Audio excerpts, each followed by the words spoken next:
오늘 함께 읽은 말씀, 나는 가늠한 자입니다 라는 제목으로 하나님 말씀을 전하겠습니다.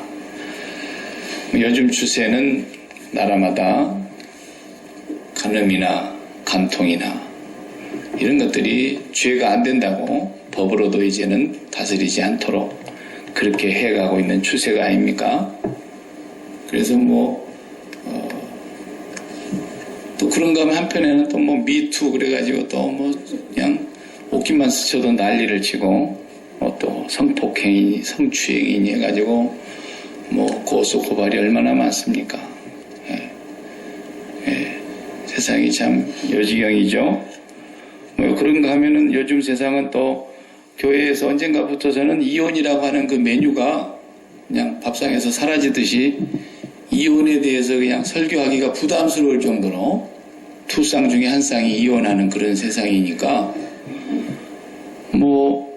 여러분 우리가 비밀이 아니고 다 알고 있는 사실이고 우리 교회도 사람 숫자 100명 안 돼도 또 그런 가정이 있고 큰 교회는 3분의 1은 이혼한 경험 있는 사람도 있을지도 몰라요.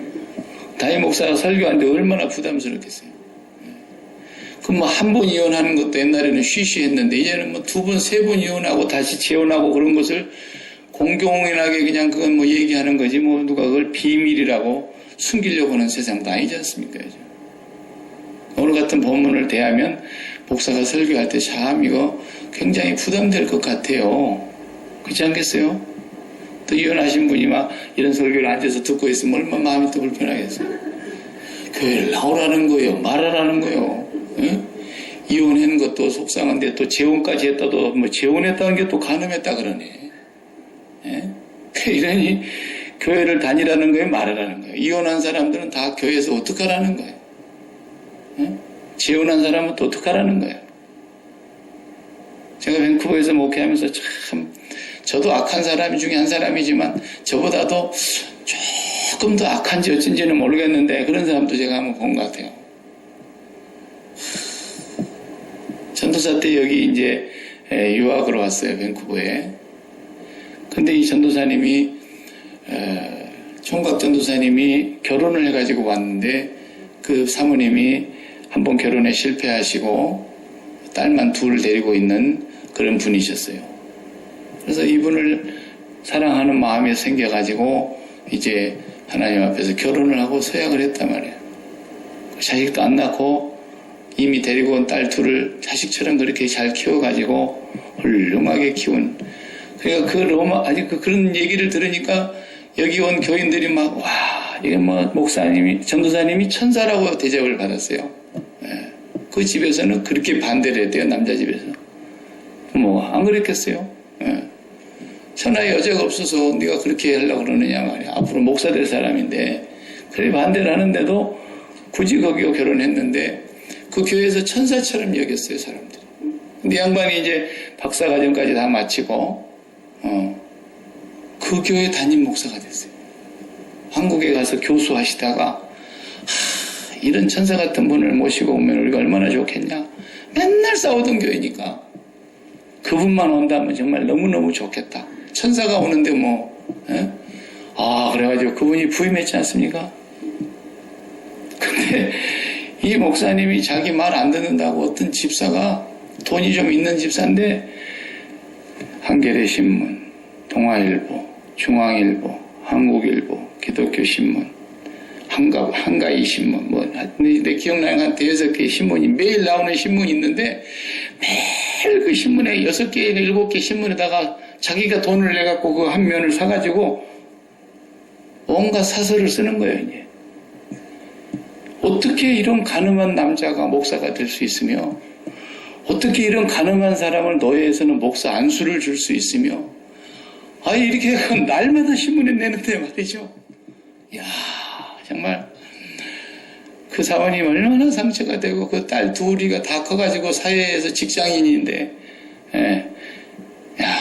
정말 어쩌자고 그런 사람이 여기까지 나와가지고 새는 바가지가 이렇게 캐나다까지 와가지고 그 가정을 그렇게 괴롭히는지. 내가 이제 이렇게 얘기해도 괜찮은 것이 왜 그러냐면 그 사람 죽어버렸어요. 너무 못된 짓만 하다가 죽었는데 죽는 날 사람들이 알까 봐서 아무에게도 죽었단 말 소식을 전하지 못하게 해놓고 조용히 땅속으로 들어갔더라고. 사람이 그렇게 악하게 될 수도 있구나. 근데 사실 우리 안에도 그런 게 숨어는 있죠. 그런 환경에 우리가 들어가지 않고 그런 이해관계가 없으니까 그러는데, 마귀가 붙들면 사람이 그렇게 악해지는 것이 사람입니다. 사람이 뭐 천사도 타락하면 그렇게 마귀가 되는데 사람이 별 수 있겠습니까? 그런 사람도 제가 봤네요. 오늘 본문은 이 10계명 제7계명에 가늠하지 말지니라 라는 아주 짤막한 한 문장이 예수님께서 해석을 하시는데, 이 가늠하지 말지니라는 말씀이 무슨 뜻인가 라는 것을 놓고 보면은, 역시 이것도 앞에서 말씀을 서론에서 드렸지만은 도덕적인 어떤 교훈이나, 예수님이 정말 그 많은 말씀 중에 그 귀중한 시간에 하실 말씀이 없어서 이혼이나 간음에 대해서 얘기를 했겠어요. 그건 공자도 와서 이미 다 얘기하고 가는 것이고, 노자도 그런 얘기 다 이미 하고 갔는데, 예수님보다 먼저 와갖고 다 하고 갔는데 예수님 뒷북 치고 있어요? 그런 얘기 하느라고? 그런 게 아니거든요. 그러니까 우리가 그런 도덕적인 교훈으로 그렇게 우리가 이 법문을 받으면 곤란하다 하는 것입니다. 성경에서는 간음이라고 하는 것을 구약 성경에서부터 일관되게 쭉 얘기해 오는 거예요. 계시록까지 행음하는 자들, 간음하는 자들, 이 모든 얘기가 다 빠짐없이 나와요. 이사야 선지자의 글을 읽어봐도 너무너무 많이 나오죠. 에레미야 읽어봐도 나오죠. 에스겔 읽어보면 더 많이 나오죠. 아모스 읽어봐도 나오죠. 호세아 읽어봐도 나오죠. 구약의 선지자들이 간음이라는 얘기를 한두 번 한 게 아니에요. 이 간음이라고 하는 것은 우상숭배와 매우 밀접한 관계를 갖고 있는 거예요. 우상숭배. 우상숭배는 뭐예요? 나를 사랑하는 거예요. 우상숭배가 저 나무떼기 세워놓고 가서 막 우상을 사랑하고 경외하고 존경해서 막 나무한테 가서 이렇게 행위를 하는 것 같지만 실제로는 전부 누구를 사랑해서 그런 거예요? 나 사랑해서 그런 거예요. 하나님 사랑하는 것보다도 자기를 더 사랑하고, 말세가 되면 그런다고 그랬잖아요. 쾌락을 더 사랑하고, 돈을 더 사랑하고, 세상을 더 사랑하고, 그렇게 지독하게 사랑하는 것이 다 뭐예요? 우상숭배예요. 근데 성경은 그것을 간음이다 이렇게 말하고 있어요. 인간이 범죄한 후로부터서 모든 인간은 한 명도 예외 없이 다 간음하는 자들이세요.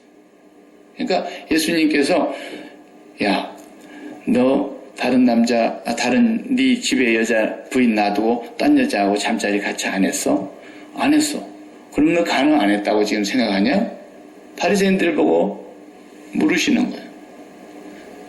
또 집에 남편 두고 여자가 딴 데 가서 딴 남자하고 정을 통했다. 너 그렇게 하지 않았으니까 너는 간음 안 했다고 생각하느냐?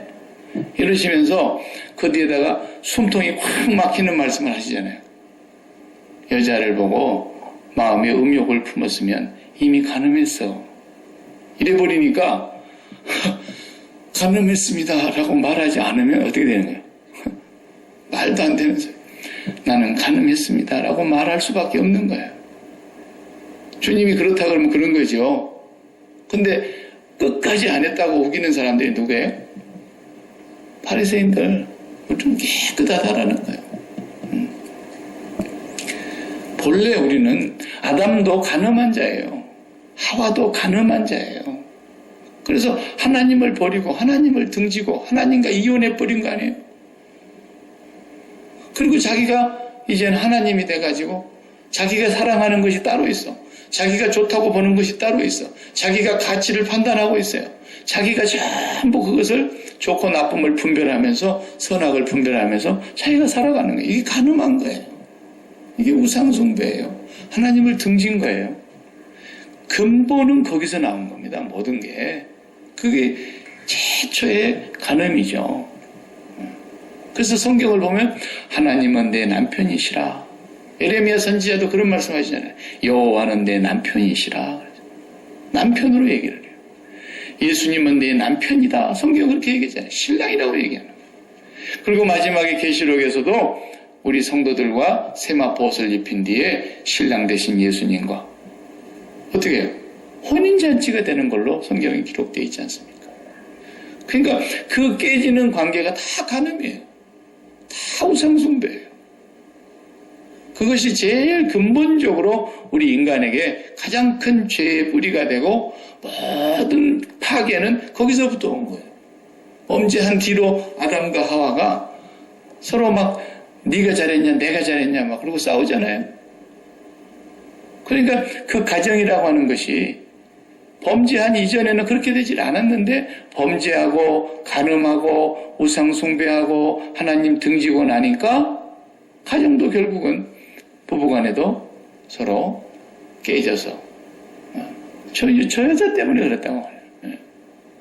저 뱀 때문에 그랬다고 그러면서 계속 책임을 전가하고 하나님에게까지 책임을 전가하는 그런 파괴된 모습을 우리가 이미 잘 알고 있지 않습니까?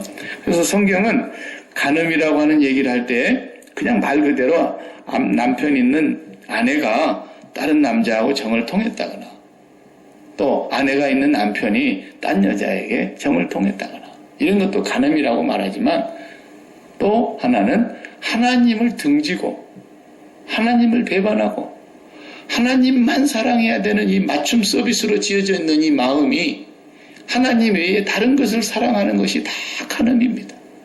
그래서 야고보서에 그렇게 얘기했죠. 4장 4절에 보면 간음한 여인들아. 그래서 거기 여인들을 보고 교회 다니는 여자들 보고 한 말이 아니잖아요. 이게. 교회는 에클레시아가 여성 명사예요. 교회는 항상 여성으로 표현되어 있어요. 교회는. 그래서 남편과 아내의 사랑에 대해서 쭉 얘기하는데 사실은 그게 남편과 아내 사랑의 얘기가 아니에요. 남편들아 아내 사랑하기를 몸과 같이 할지니라. 아내들아 남편을 순종하기를 교회가 그리스도께 하듯 하라. 이 쭉 설명을 에베소서 5장에서 하잖아요. 근데 그게 다 사실은 부부관계 얘기하는 게 아닙니다. 원칙은. 바울이 다 설명하고 나는데 맨 마지막 절에 뭐라 그러냐. 에베소서 5장 31절 그러므로 사람이 부모를 떠나 그의 아내와 연합하여 둘이 한 육체가 될지니 이 비밀이 크도다. 나는 그리스도와 교회에 대하여 말하노라. 그랬던 거예요. 그리스도와 교회와의 관계를 남편과 아내 주님이 신랑이고 교회가 신부예요. 그 설명하고 있는 거예요. 그러니까 이것이 맞물려 가는 것이지 독립된 얘기가 아닙니다. 그래서 간음이라고 할 때 가장 먼저 선민들이 우리가 지금 열왕기상 보고 있잖아요. 선민들이 하나님을 등지고 하나님을 배반하여 자기를 사랑함으로 우상을 숭배하는 거. 네. 자기가 좋아하는 사랑하는 게 따로 있어요. 그걸 얻기 위해서 우상 앞에 가서 그 행위를 하는 거다 이 말이에요. 오늘 본문에 나와 있는 이 산상보훈의 간음에 대한 교훈의 말씀이 신약 성경에 보면은 마태복음 19장에도 이 본문이 나오고요. 마가복음 10장에도 이 본문이 나오고요. 누가복음 16장에도 공관복음 세 군데가 다 이 본문이 동일하게 나와요. 산상보훈하고 똑같이. 그러니까 예수님이 하시는 말씀의 의도가 여기 다르고 저기 다르고 그렇지 않거든요. 분명히 예수님의 말씀의 취지는 하나일 거라는 거예요. 하나. 같은 말씀이다. 그래서 당시에 이혼이라고 하는 거 오늘 32절에도 그랬잖아요.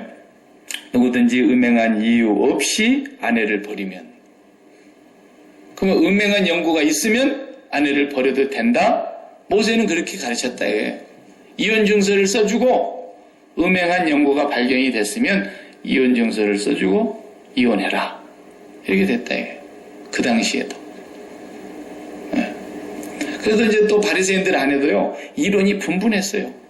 보수적인 자유주의 바리새인들은 어떤 생각이냐면 이혼을 허락하되 반드시 아내가 어떤 부정한 행위가 증거가 있었을 때만 이혼 증서를 써주고 이혼해야지 그 외에는 이혼이 안 된다. 이렇게 주장하는 학파가 있었고 또 어떤 같은 바리새인이라도 또 좀 자유주의적인 입장을 가진 사람들은 그냥 마음에 안 들면 이혼 증서 써주고 이혼해도 된다. 이렇게 가르쳤어요. 그 사람이 힐렐이에요. 힐렐. 예. 또 샴마이 학파라는 학파가 있었어요. 그러니까 사도 바울은 약간 보수주의적인 입장에 있는 사람이라고 봐져요. 분명히 성경에 보면 고린도전서 우리가 새벽 시간에도 다 봤습니다만 고린도전서 5장이나 6장 같은 데 보면 5장은 뭡니까? 고린도 교회 안에 음행하는 사람들이 있었다는 거예요. 자기 아버지의 아내를 취한 사람이 있었다는 거예요. 근데 그런 사람을 교회에서 안 쫓아내고 그냥 그대로 놔뒀다는 거예요. 바울이 그것을 지적하고 왜 그런 사람을 쫓아내지 않느냐. 교회에서 쫓아내야 된다는 거예요. 실제로 가늠한 사람이니까. 6장 같은 데 가서 보면 뭐라 그래요? 불의한 자가 하나님의 나라를 유업으로 받지 못할 줄 알지 못하느냐. 음행하는 자나 간음하는 자나 도둑질하는 자나 남색하는 자나 탐욕 부리는 자나 술 취하는 자나 이런 자들은 하나님의 나라를 유업으로 받지 못할 것이다. 그런 사람을 도무지 사귀지도 말라. 바울이 그랬어요. 사귀지도 말라. 누구 중에 교회라고 하는 형제 중에 그런 사람이 있다면 사귀지도 말라는 내쫓으라는 거예요. 바울은 그렇게 고린도 교회 앞에 엄격하게 얘기를 했어요. 그러니까 실질적으로 간음이라고 하는 것이 교회 안에서 용납되는 것은 아니죠. 이렇게 되면 이제 본문을 조금 더 우리가 읽어보면은 음행한 연고 없이 아내를 버린 사람도 간음함이요. 또 버림받은 여자에게 장가 드는 자도 간음함이요. 그럼 어떡하란 말이에요? 이제 버림받은 채로 그냥 평생 그 사람 살아야 되고 그런 사람 중에 혹시 또 마음이 맞아가지고 우리 둘이 같이 삽시다. 그래서도 안 된다는 얘기 아닙니까? 지금 이 문자대로 보면. 그러면 교회 온 사람들이 얼마나 마음이 불편하겠어요. 이혼해가지고 결혼해 다시 한번 인생을 살아보려고 제2의 인생을 찾아서 재혼을 했는데 말이에요.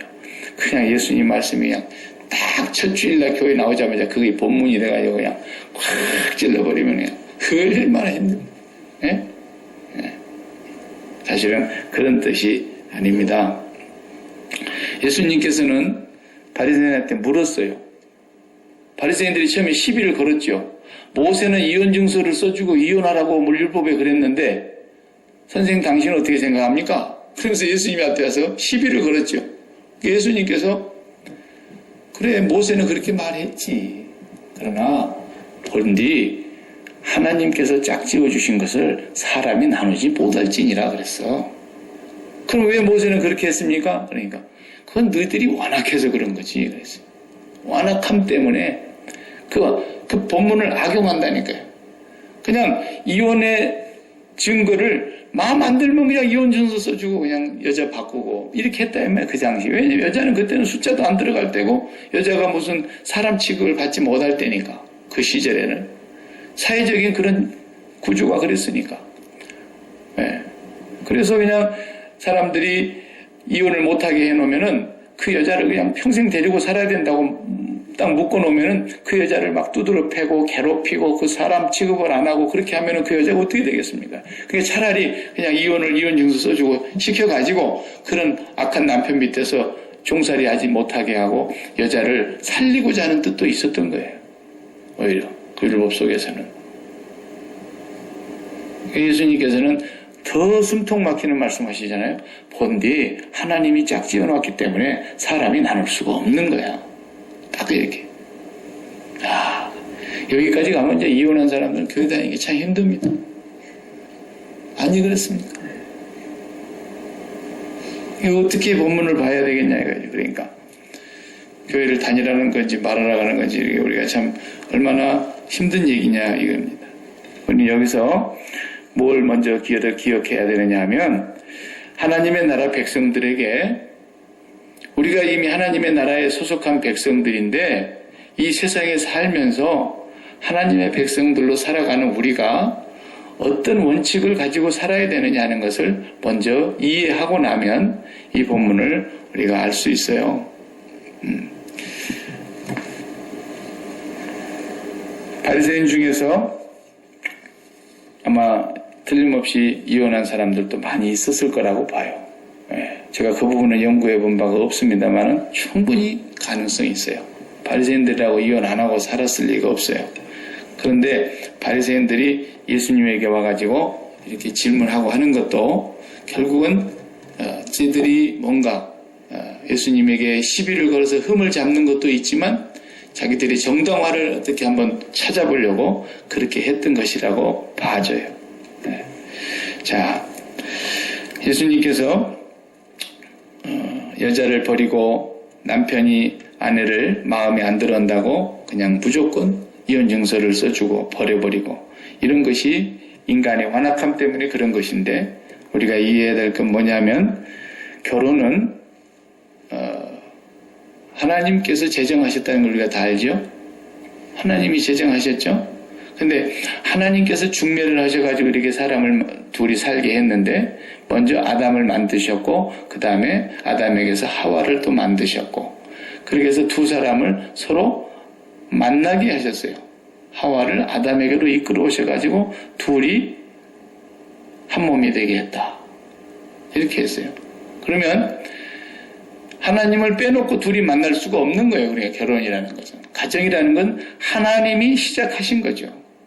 하나님께서 아담도 알고 아담을 지으셨고 하나님께서 하와도 알고 하와를 지으신 분이세요.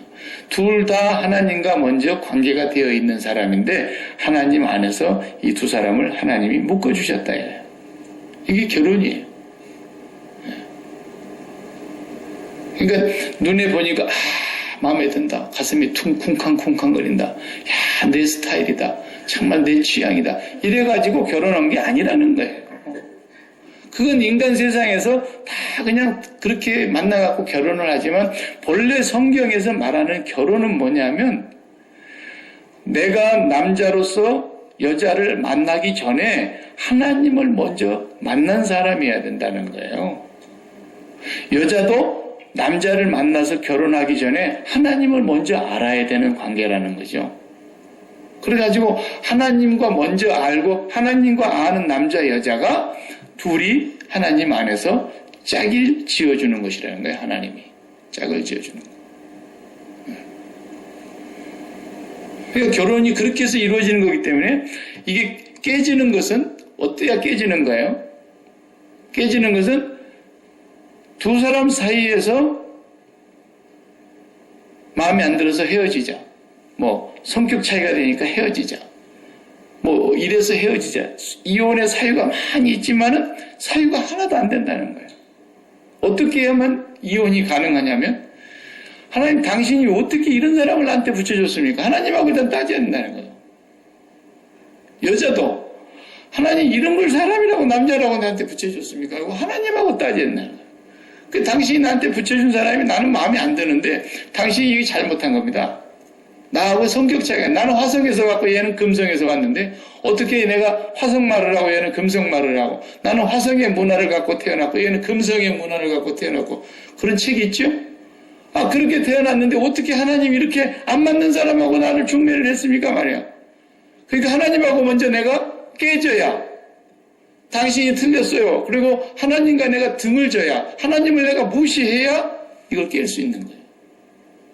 결혼이라는 건 그런 거라는 거예요.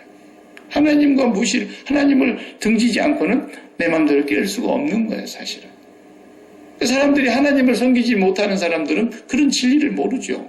그러니까 둘끼리 그냥 마음이 쿵쾅쿵쾅 해가지고 막 좋아해가지고 막 천년만년 살 것처럼 그러다가도 결혼하고 1년 만에 헤어지는 거 봐요. 왜 그래요? 우리가 사랑해서 결혼한 줄로 생각하기 때문에 그러는 거예요. 물론 사랑이 있으니까 결혼했겠죠. 근데 그 사랑은 진짜 사랑이 아니에요. 진짜 사랑이 아닌데 사랑이 또 식었다고 따지잖아요. 아니 진짜 사랑이 아니니까 식는 거지 그게. 사랑은 식는 거예요. 근데 그걸 사람들이 또 모르잖아요. 사랑이 식어서 뭐진데 웃기고 있는 거죠. 사랑은 식는 거예요. 아니 결혼한 지 20년 30년이 됐는데 미스김 그걸 막 가슴이 쿵쾅쿵쾅쿵쾅 20년 된 부부가 그런 사람 있습니까? 있으면 병원에 가봐야 돼요.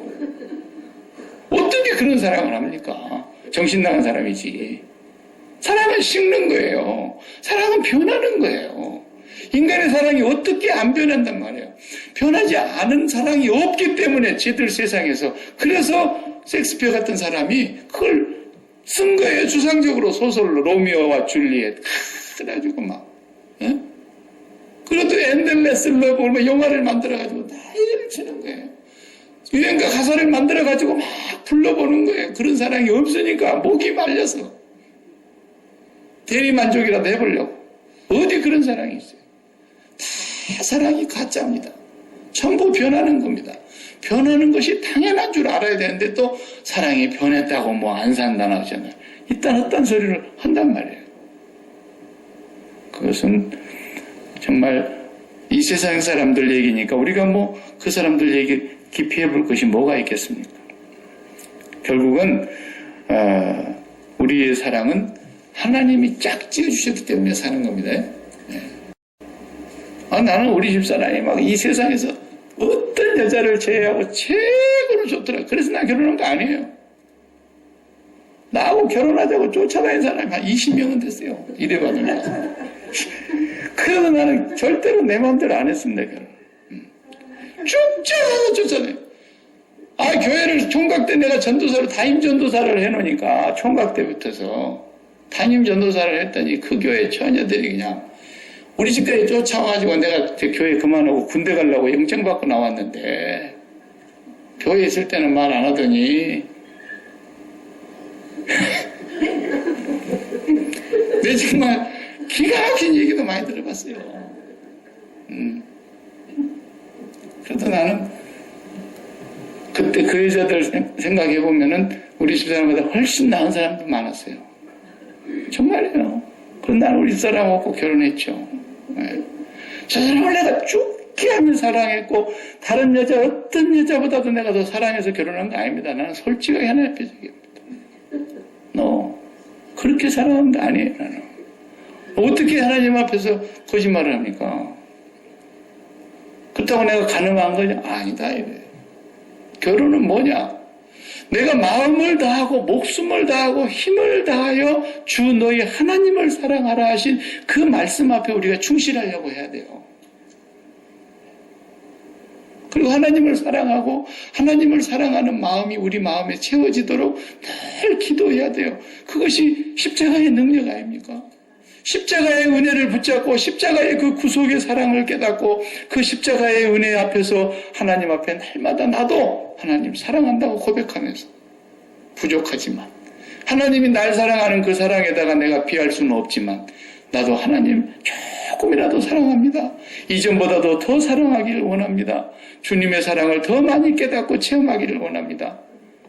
그리고 주님을 사랑하는 마음이 우리에게 더하면 더할수록 성령이 오시잖아요. 그래서 우리가 주님을 사랑하는 마음이 더하면 더할수록 어떻게 되는 거예요? 그렇게 좋으신 하나님이, 그렇게 실수가 없인 하나님이, 그렇게 신실하신 하나님이 나에게 짝 맺어줬다라는 거예요. 내가 저분을 그렇게 사랑하지 않는다면은 옆에 사람을 사랑할 수가 없는 거예요. 예? 우리 이 소망교회 식구들이 잘났냐 못났냐 뭐 많이 배웠느냐 못 배웠느냐 이런 게 문제가 아니잖아요.